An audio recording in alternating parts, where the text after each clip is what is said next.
You want me to read the whole? No, no, I think everybody should know what the topic of the discussion is. You might summarize it. All right, well, I'll read the final sentence, or a couple sentences. The story, all right, the story of Paul and Acts and the letters to the Corinthians suggests that how one was to understand Jesus' identity and teaching, how followers of this new movement should live, and how these new communities of followers should organize themselves for all points of contention. We were supposed to identify some specific controversies, and now we discuss some evidence from the text.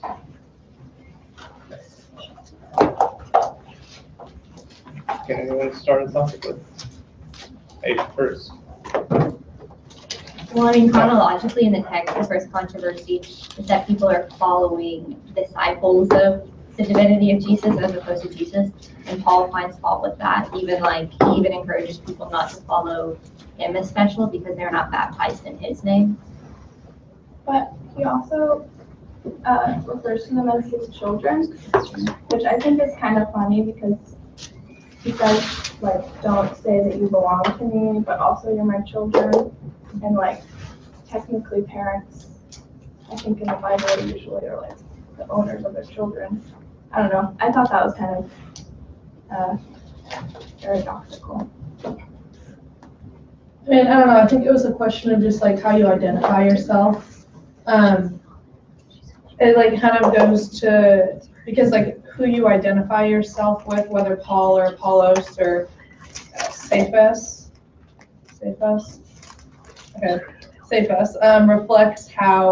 reflects your internal belief system. And so for that reason, it was kind of like, at the surface level, it's just like the name, but at a deeper level, it's like, your beliefs and, causing division in the church because of who you're associating with. Then why would he be upset if people were associating with him? Because doesn't he think his version of the truth is right? But they were like, I belong to Paul or I belong to Christ. And ideally, You belong. Paul would want the idea, ideally Paul would want the ideologies to not be contradictory, to not contradict each other. And fundamentally, I think he thinks that everyone should belong to Christ. And while he probably believes that his own personal ideology is more correct than others, he wants to increase unity rather than division. In 1 Corinthians 3:5-9, we talk about what then is Apollos, what is Paul, servants through whom you came to believe, as the Lord assigned to each. I planted, Apollos waters, but God gave growth. So he's sort of, I take that to mean that he's sort of saying the teacher isn't what's important is the faith. So don't say I'm Paul's or don't say Apollos, but say I'm. Yeah, I guess I'm just confused as to how that relates to specific ideologies of the different teachers, because that seems like more of a fundamental I'm just a teacher and you should recognize that, as opposed to we should not be having different ideas, because he does talk about we need to be of one mind and one spirit. So I guess I would argue that he's not as concerned with the specific ideologies as the nature of it, the conflicts it's causing, and the nature of the teacher-preacher relationship. Because I feel if he was more concerned with ideologies, he wouldn't say we need to be of one mind. He would be we need to agree on this, or we need to agree that this is not the right ideology. I guess that's just what I'm picking up from the text. What about you?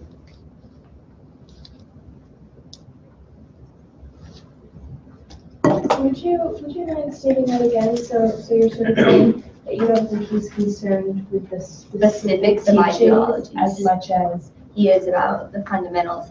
This is our relationship as a teacher, divinity, and disciples, and this is our relationship as a community. We need to agree, as opposed to him saying this is the right ideology. This is the right ideology. Sorry, he says we need to be of one mind. So in the same 1 Corinthians 3:9 says, "For we are God's servants working together. We are God's field, God's building." So Yeah, and I feel him talking about that as opposed to saying well, I think Apollos or Cephas is wrong when they say this, and like trying to argue against that. I think that that's significant, just because like you were saying, Jennifer, like he's more focused on building unity.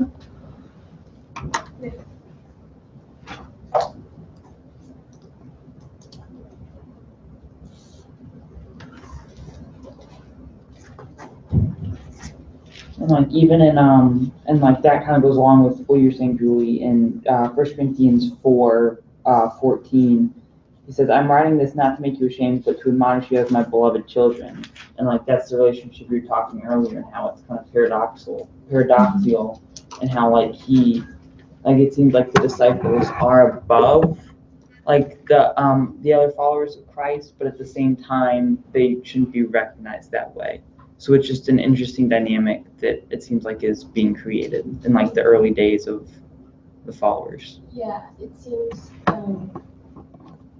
to me because that's with that conflict of position, that maybe it's less of a children as in I control you, and more of a children as in I'm teaching you, I brought you to this truth. So it's more just kind of like an uncle relationship. Sure, yeah. Like it's not like, relationship you have with your uncle. yeah, I mean it's not like the direct like lineage, but it's just like they still have influence on how you act and stuff. Since you're talking about like equality, like between the disciples and the other followers, I think it was in Acts, and correct me if I'm wrong here, but the reading from Monday, when all of the regular followers were supposed to like bring their money and contribute their money, and then the disciples, especially I think it was Peter and John, were like allocating that. I don't know, like I feel like that's an interesting dynamic since you bring it up that like the disciples kind of were servants as well, but kind of had a lot of maybe like social capital, you could say, within this like specific community.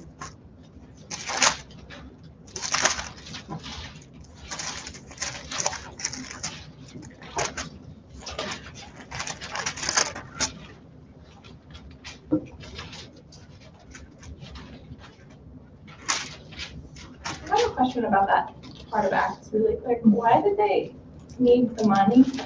Why were they getting money? That seems weird to me. Were they gonna like donate it like current like modern churches? It's kind of the tithe system, isn't it? Just like kind of maintains well, I guess then they didn't have like a church building that they commonly use, but I guess there's just that idea of kind of facilitating like their practices and stuff, and like having things for communion and candles and bread and wine. I found the verse of the thing I was previously saying, not why they needed the money. In Acts 4:35, it says they laid it at the apostles' feet, and it was distributed to each as any had need. But I guess I don't really have an answer as to why they needed it, except for those things like practicality. But it might also go back to like, because we're talking about Paul really wants to create a sense of unity. Because like right before the thing I just quoted in 4:32, it says everything they owned was held in common. And yeah, like if you look at the footnote, it says the ideal handling of possessions in the early Jewish community, and like that's referencing 4:32 to through 5:11. And so I guess they're just kind of saying that everyone is equal in the eyes of Christ, and so everything should be shared equally. At least that's how I interpreted that section. And yet people are coming in and laying things at the apostles' feet, and then the apostles have the power to distribute it. Yeah. It's just an interesting dynamic. Yeah, it definitely does still seem kind of hierarchical in how they're related.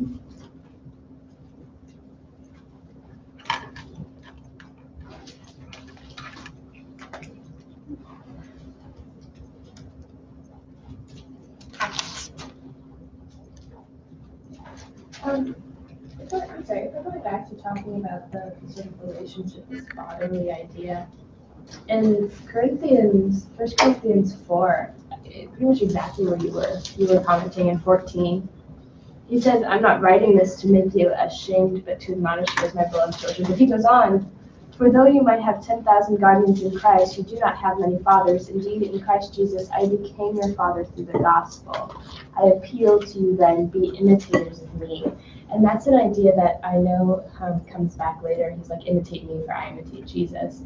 So I think that maybe there's a fatherly relationship in that, in this idea that a child emulates their father, so too his followers should emulate him.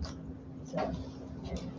Yeah, I mean, it's just like a role model, like having someone more experienced providing guidance, and just kind of being a mentor.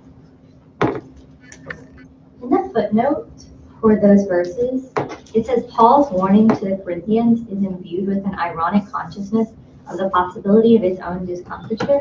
And that wasn't something I got just from a first reading. What do you guys think about that? Because that kind of plays into not only is he the father, but he kind of realizes because he talks about I will be judged by the Lord as well. So what do you guys think about that? Where is that? He talks about I'll be judged by the Lord as well in book 4, and then the footnote I'm talking about is on page 2005. It's the second to last footnote, and it's the last 2 sentences of that footnote.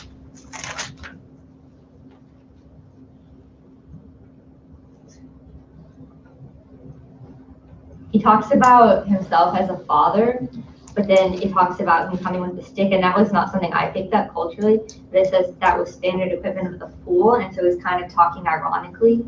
And so is it more equal? Is it more hierarchical with him being the father? Or is it playing into I'll be judged too, I am the fool as well? I guess I'm just wondering what you guys think. I think No, go ahead. I think essentially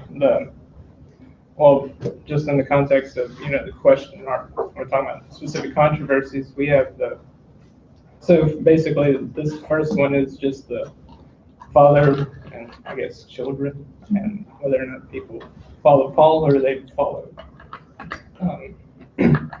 Jesus. But I had something to say. Right, and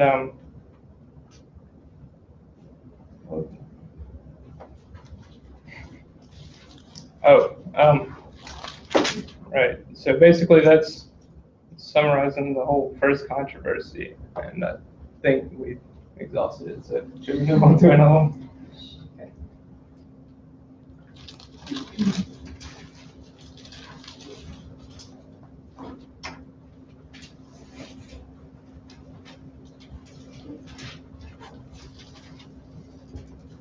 Then in 1 Corinthians 7, it talks about there's a specific dispute that dispute, in the Corinthian community, they talk about where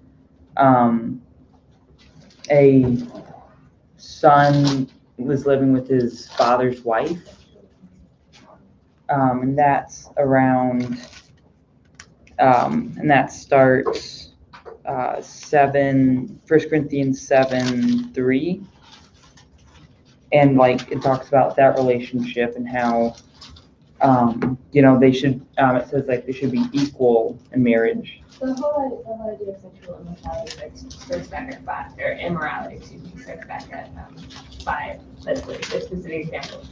Oh, okay, starts back there. Yeah. And I think in verse 4 of that, where you're referring to, it says, the wife does not have authority over her own body, but the husband does, likewise the husband. I think that's interesting, especially since when we were reading the Aeneid, we were talking about how the girl has 1/3 of her virginity, and then her mother and her father.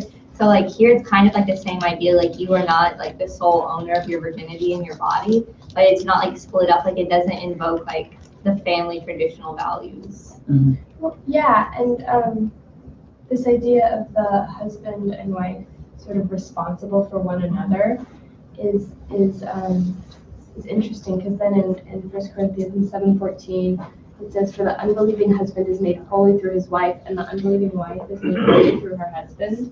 So there's an interesting connection spiritually there too. So this responsibility for one another and authority for one another is interesting. Yeah, and it says Does anyone have the quote about woman was made from man, but then man is made from woman again? Yeah, that's like 11. Or 11 or something. But I think it's important that in 11:3, he says man is the head of the wife. So it kind of goes back on how they kind of have an equal share. Anyway, we were gonna talk about man being made from woman. No, I was just pointing out. It like seems as if they're debating whether the Roman patriarchal society is legitimate in this sense, like in Christian religion. And it seems as if also with the father thing, that if Jesus was the original father and Paul's the next one, would it be that he inherited it from Jesus? And also it could suggest a society. It also is consistent with the Hebrew society, which was run more from like kin or family, like with the patriarch of Abraham. So it seems as if they're creating a new patriarch with Jesus and Paul, and in that way almost making a separate society or sect, at least sect, to the Hebrew culture. But at the same time, I think that they're like keeping a really like strict focus on like where they came from, the Hebrew culture. Like even though they're creating a new patriarch, there's a lot of times that they say like God of like our ancestors, God of Abraham and things. So I think it's really interesting that yeah, they're creating a new patriarch, but at the same time they're trying to like keep this focus like maybe to like comfort people that they're not deviating too far, maybe to legitimize their own movement, that like they're still like descended from the same traditions, I guess I would say maybe. Did you guys find that as well? Or not so much? Yeah, because he's not really talking about like we're a brand new thing. He's sort of seeming to apply this new idea to what has always been moral in there. And in Acts, he has that whole like long thing where he's talking about Moses.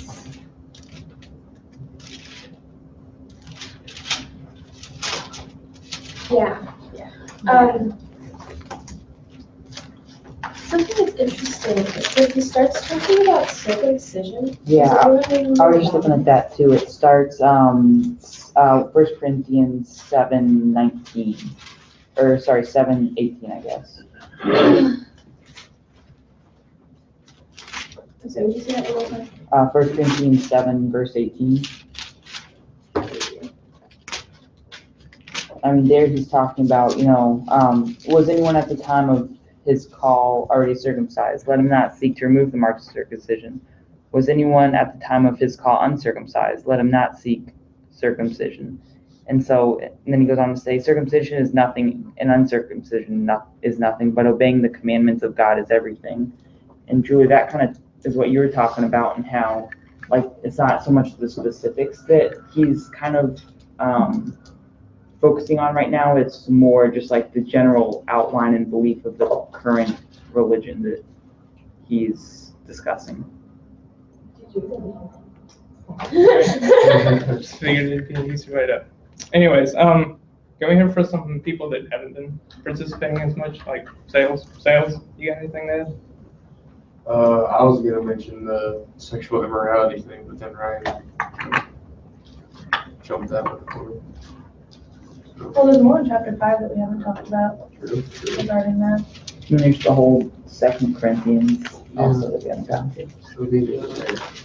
Talking about the sexual immorality thing, I think it's really interesting that you bring up the mutual like responsibility that man and wife have for each other, because in 1 Corinthians 7, line 38, he says, "So then he who marries his fiancée does well, and he who refrains from marriage will do better." So I think it's interesting, like, that they are like mutually responsible, but it's better to just be responsible like for yourself. And I was kind of confused, like, which, like, I understand that Paul's saying that like he like states that like marriage is not like don't marry basically. And so I think it's like I got kind of confused that they're also husband and wife are also like mutually responsible for each other, because it's sort of like which one is he encouraging?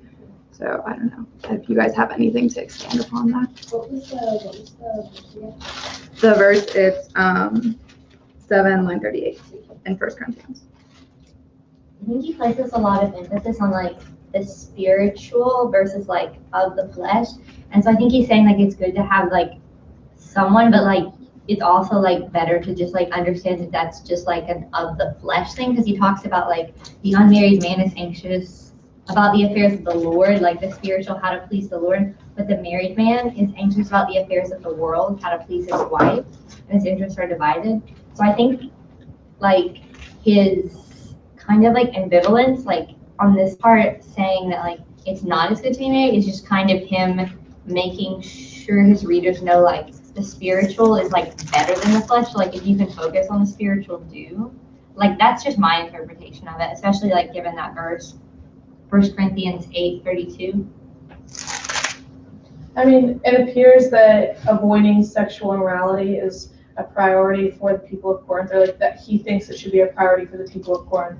So whether, you know, someone can stay single and avoid sexual immorality, or if they need to be married to do so, he encourages that like whichever path they choose, that above all they try to avoid immorality so that they can focus their mind on more productive things and on the spiritual nature and promoting more spirituality in the early church. Interestingly enough, it almost seemed like almost a blow off of the question. Like he was like, so there's this problem that this man is being immoral by living with his stepmother or whatever. But then it sort of goes on to say that yes, be moral in your relationships, but above all, just focus on spirituality. So if you want to be single, be single. If you're married, be married. Just make sure that you maintain a connection with God. So it almost seemed like he was telling them that it wasn't so much a focus on it. I don't know. That was just how I sort of read it.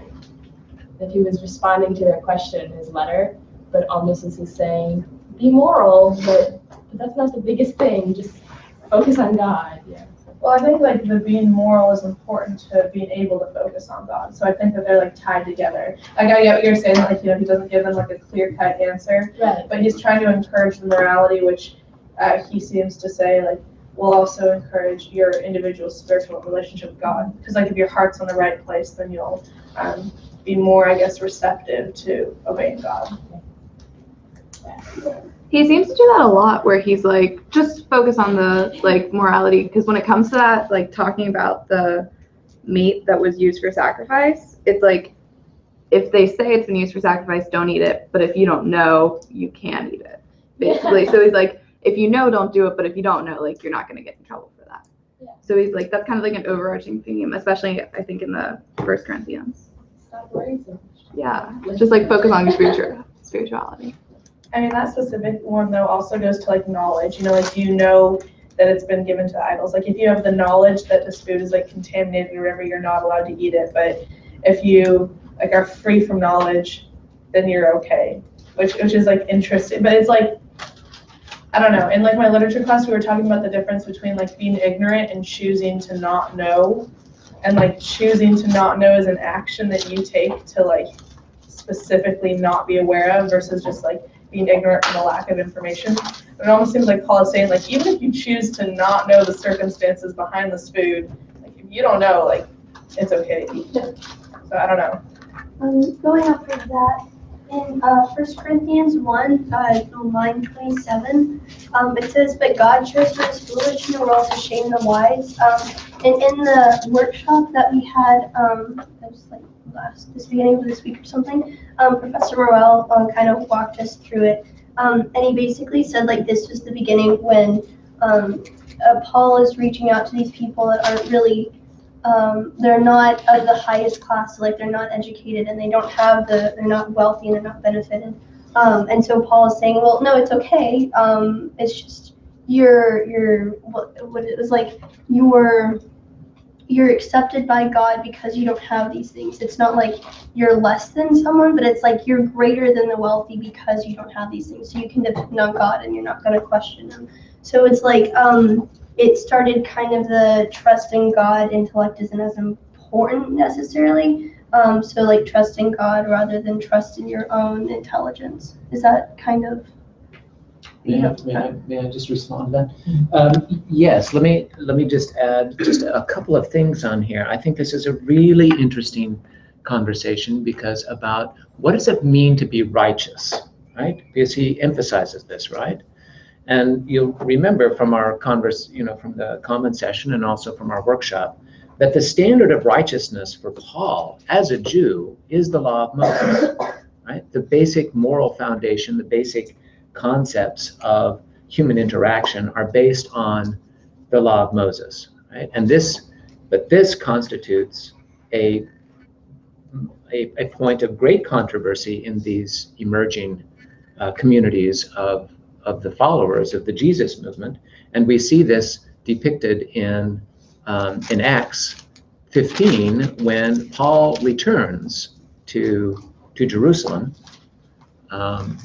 This is now 20 years after the death of Jesus, and the big issue that they have to confront is, should Gentiles, should they be expected to adhere to the laws of the Jews? Right? That's the big controversy, right? We see that Paul is loosening this up. He says you don't have to be circumcised, all right? That's not important, but you do have to abide by certain protocols for human interaction, but certain things you don't have to do, right? So they're trying to figure out just what it means to be righteous, but the basis, the underlying notion is that the measure, the standard of righteousness is the law of Moses. Now, coming back to Phoebe's point, Paul is creating a division between himself and the other disciples, and this division is based on the idea that the other disciples, as we saw at the beginning of Acts, and the apostles, membership in that group was dependent upon having lived with and having been in close association with Jesus, which Paul does not have. Paul's claim to authority, his sense of where he is in this, is based entirely on his revelatory experiences with Jesus.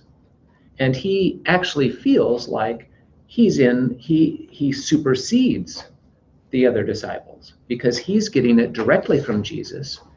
Jesus, who is now in this form, this new spiritual form that Paul envisions for the general resurrection.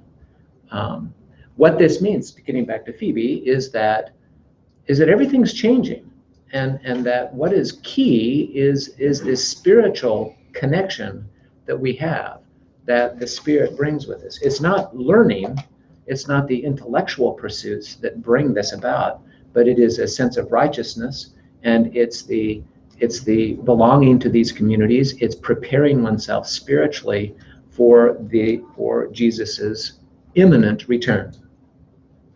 And this gets back to the issue of bodies, okay? But just look, for example, in 1 Corinthians 15, verses 42 and following. I'm sorry to take this up, but I think this is really important that we understand where Paul's coming from, as Professor Lucci started to outline for us.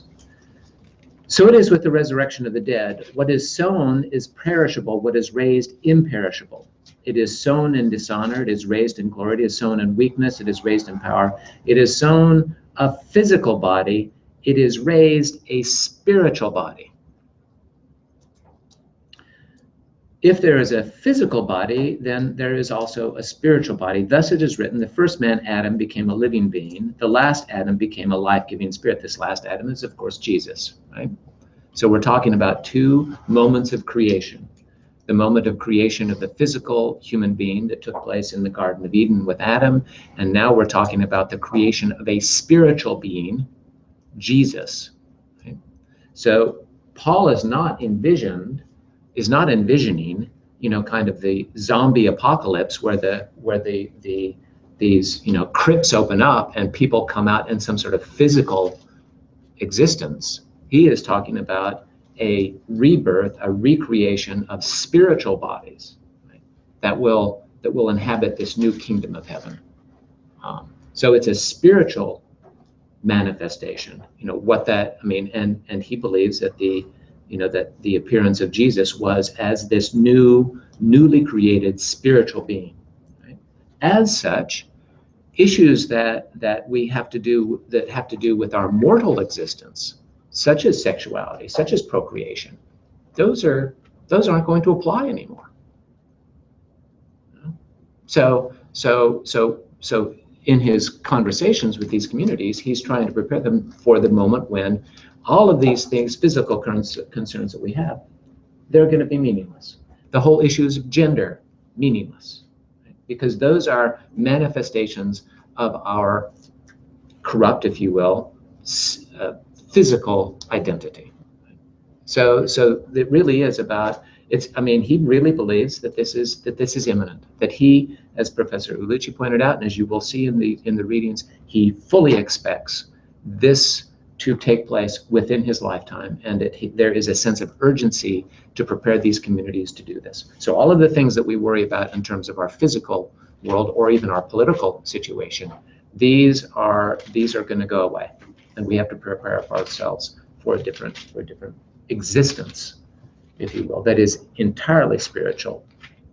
What that exactly means, what is this spiritual thing? Well, I think we can go back a little bit to the Stoic idea that the substance of the psyche, of the pneum, of the spirit, there is a physical that is physical, right? But it is of a nature that we don't encounter on a day-to-day basis. And I think Paul has in this his mind, because as Professor Ulici pointed out, he is steeped in the philosophical background of Greek thinking, and so he's really bringing to this both Greek concepts from Stoicism, even to a certain extent Platonism, and as well the indigenous or the ideas among the Hebrews about the afterlife, which is very similar essentially to what we see in the Iliad, right? That is basically the Hebrew concept of the afterlife. Remember that Achilles, he sees Patroclus. Patroclus comes back to him in this kind of spiritual manifestation, if you will. It's not really a physical body, but he comes back to it, and he occupies this underworld. That's something that Paul envisions for this new experience that's going to be that is happening as this kingdom comes. So that sort of, hopefully that helps sort of explain why he's getting at some of these things that he's dealing with. So I think that you're absolutely right in saying that for him some things just don't matter. Why don't they matter? Virtually nothing that we're concerned about is going to matter pretty soon. And the whole community thing, that this is really, certain things we have to persist in, certain things we have to do to prepare ourselves, but certain things we don't have to worry about anymore. Sorry to take up so much time. Cheers again. I have a question about something that seems important to him. And it goes back to this idea of circumcision, and I was looking back, and it's in Genesis 17, where there's sort of this covenant made about circumcision, that the people of the God of Abraham will be circumcised, and that will sort of be like part of what identifies them. It's Genesis 17:12. Throughout your generations, every male among you shall be circumcised when he is 8 years old, including the slaves for the house. And so here he's saying it doesn't really matter as much. Be circumcised if you are, don't be circumcised. Just follow God. But then in 1 Corinthians 11, he goes into great detail about why women need to wear veils on their heads. And that seems so odd to me, to sort of be disregarding this thing that was a fundamental part of these people's identity, but then to be really concerned about women wearing a veil on their head. Does anyone have any thoughts on that? I guess I would just add that even more recently than Genesis, it's talking about it in Acts 7 at the bottom of the page. It's saying then God gave him the covenant of circumcision, and then it's talking about how Abraham circumcised himself and then his son, and so when he's going back and telling this is where he came from, that's important even as recently as his retelling of that. I would say that it's odd that it would be kind of not so much a focus, but it would be like a point of significance, and then for it not to be so much. Is all. That's also really interesting because that's sort of like a social code that he's telling them to implement. But at the same time, he's also saying that none of the social or political sort of like standing will hold, like only your spirituality will matter, and when like his kingdom comes. And so it's interesting that he's being so strict, like kind of going along with what you said. It's interesting that he's being so strict about a social code that isn't going to be upheld in like a couple of days from his point. And like, do you know if that head covering was a social norm in that day? Because like circumcision, like, was it like circumcision in that both were norms? Yeah. Or was this kind of something new that he was introducing? In the footnote on 2014, it says the point at issue is difficult to determine. Paul seems to insist that charismatic women leaders wear the veil in accordance with Jewish custom. Okay. So So it's almost like he's picking and choosing. like, this is important. And that's also interesting that he's picking to emphasize something that like restricts women, but he's kind of like disregarding. He's disregarding something that's like emphasizing or like restricting males, but at the same time he also says that a husband is responsible for her wife and a wife is responsible for her husband. So he's sort of like creating this like holding married couples at least to the same standards, but then with like women as a whole, he's kind of like setting them aside and telling them that they need to like uphold social codes, but like telling men to disregard that. But at the same time, he also like says they're equal. I think it's kind of different than that. 1 Corinthians 11:8, it says, "Indeed, man was not made from woman, but woman from man. Neither was man created for the sake of woman, but woman for the sake of man. For this reason, a woman ought to have a symbol of authority on her head because of the angels."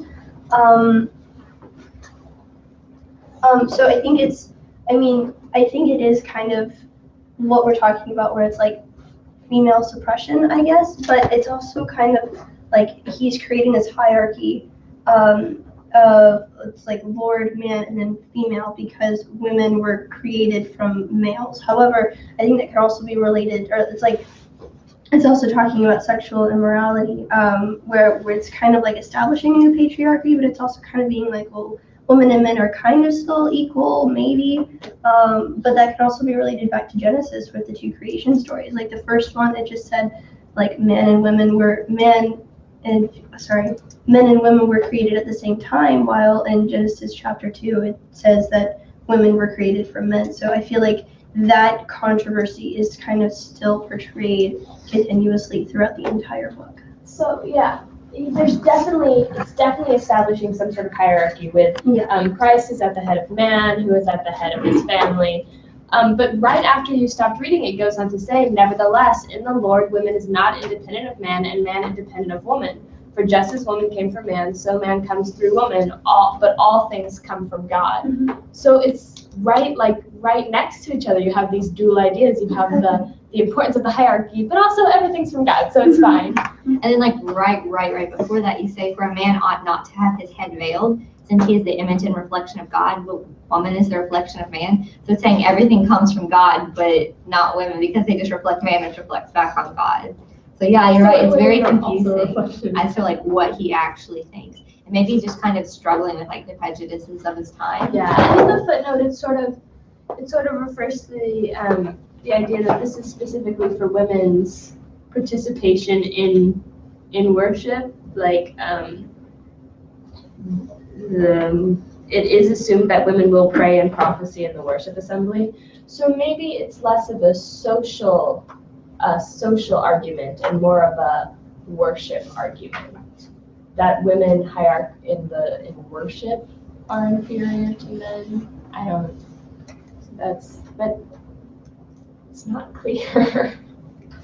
I mean, or maybe it would have like caused more controversy if he had said that women don't need to have their heads covered. Like maybe he was like trying to mitigate future quarrels in the Church of Corinth, because like he didn't want to like upset the equilibrium that was established, like upset like the pre-existing state, if that makes any sense. Like, yeah, that does make sense, except that he bothers to address it at all. Yeah, that's what I would say. But maybe somebody asked a question, since that's these are true. letters, and like we don't have the letters that were sent to him. Like And like they talk about in the introduction how that explains why it's so like jumpy and just like transfers from subject to subject. So that could be like somebody could have asked like, should women wear head veils? Yeah. Or like And something like that. That very well could be because 11 does start in 11 to I command you because you remember me and everything and maintain the traditions just as I handed them on to you. Mhm. So this could be reasserting something he had. Can we get Aaron as the? I'd just like to say, like, with the circumcision versus like the head veils thing, I think it's a lot, especially if you're establishing a new church and all that. It's a lot easier to tell people just wear veils on their heads versus like circumcised, because like veils, like that's not a very long, lifelong commitment. You know, It's not permanent. like It's not painful. yeah, the other is, and I feel like the other is a lot harder to like get somebody to convert to, especially with the Greek cultural background, which frowned upon that action. You're trying to recruit people, it's a lot easier to say, oh, let's use my veil, you don't consider that it's fine. Yeah. Yeah. Thank you. Okay, so on Monday, we're going to be, the reading for Monday will be Romans, right? And Romans authors is, you will see that Romans is a slightly different focus, and you will see a slightly more expansive treatment of Paul's understanding of this movement and of what human beings are supposed to be doing now at this particular juncture. I am going to make on the thing, we're going to make one slight adjustment in our readings for next week. Instead of, the next thing that we're going to read is going to be Mark after Romans instead of Luke. And I have reasons for that I'll explain later, and then it'll be Matthew will be the thing on. So for next week, Monday, Romans, Wednesday, Mark, Friday will be Matthew. Because he wants to read it like in the order that they were written. Well, as it turns out, that is the actual order of composition, but that's not what I mean, there is, to a certain extent, that's part of it, yeah. So one last thing is that I will be joining you remotely next week. So be prepared for, we will inevitably have a few technological, be patient, but be ready. Everything will be just as we have done it, except I'll be there instead of here. I will be